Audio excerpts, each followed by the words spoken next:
So, picture this. It's 1905, and you're walking down a busy street in London or New York or Chicago, and you look up, and every woman around you is wearing what can only be described as an entire garden on her head. We're talking hats the size of serving platters, piled high with silk ribbons, fake flowers, real feathers, and sometimes a full taxidermied bird just sitting there, staring at you with its little glass eyes. And holding this whole production in place? A steel pin, sometimes 10 or 12 inches long, stabbed straight through the hat, through the hair, and out the other side. What nobody knew at the time was that this ridiculous fashion accessory was about to cause an international panic, get compared to a concealed weapon, and accidentally become one of the earliest symbols of women fighting back against street harassment. All because the hats kept getting bigger. How does a sewing pin end up debated in city councils across 2 continents? It starts with hair. When the Edwardian period kicked off, around 1901, the fashionable thing was to grow your hair as long as possible, then pile it all up on top of your head in these towering arrangements. Women stuffed their hairdos with pads of false hair and cloth to get more volume. And then, on top of all that, you needed a hat. Not a sensible hat.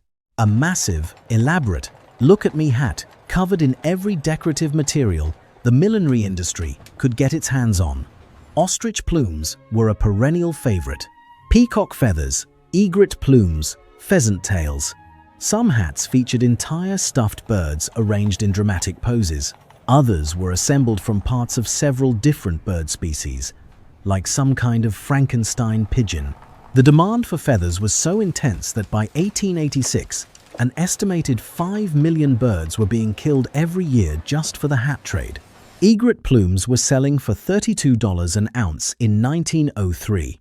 Adjusted for inflation, that's close to $1,000.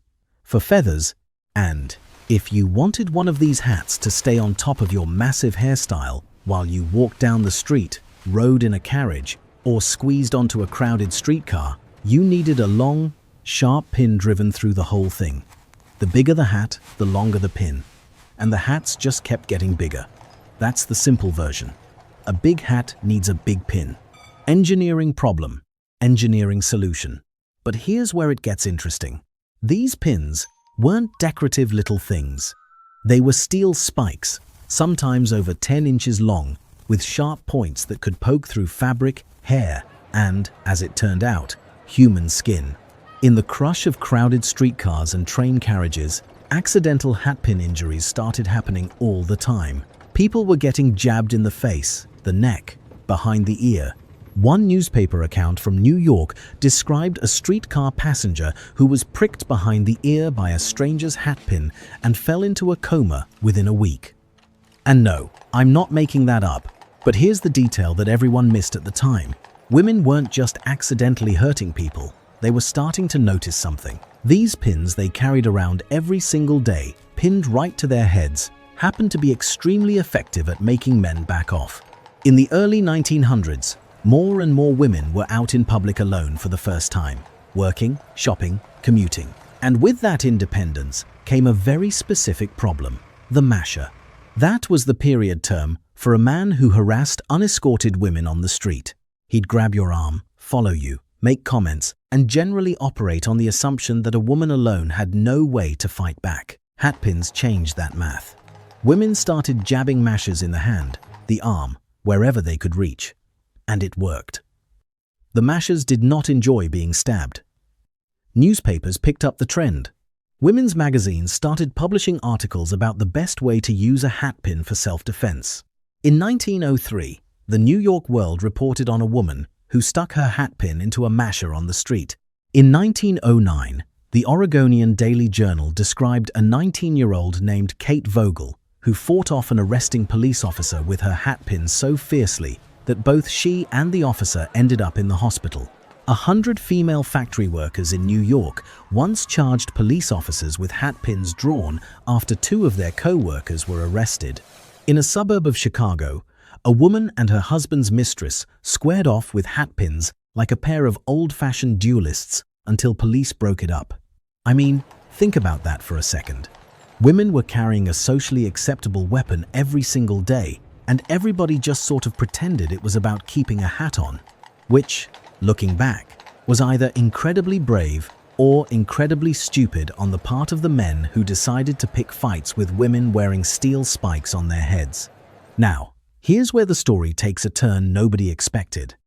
Instead of addressing why women felt they needed to defend themselves in the first place, the conversation flipped entirely. By 1909, newspapers started calling it the Hatpin Peril. Not the Masher Peril, the Hatpin Peril. Police chiefs in Hamburg and Paris started talking about regulating hatpin length. In March 1910, Chicago's City Council held a formal debate about banning hatpins longer than 9 inches. If a woman got caught violating the ordinance, she'd be arrested and fined $50. In 1910, $50 was roughly the equivalent of $1,400 today. For wearing a pin that was too long. The debate was packed with spectators. One supporter of the ban stood up and said, "If women care to wear carrots and roosters on their heads, that is a matter for their own concern. But when it comes to wearing swords, they must be stopped." The men in the room applauded. The women hissed.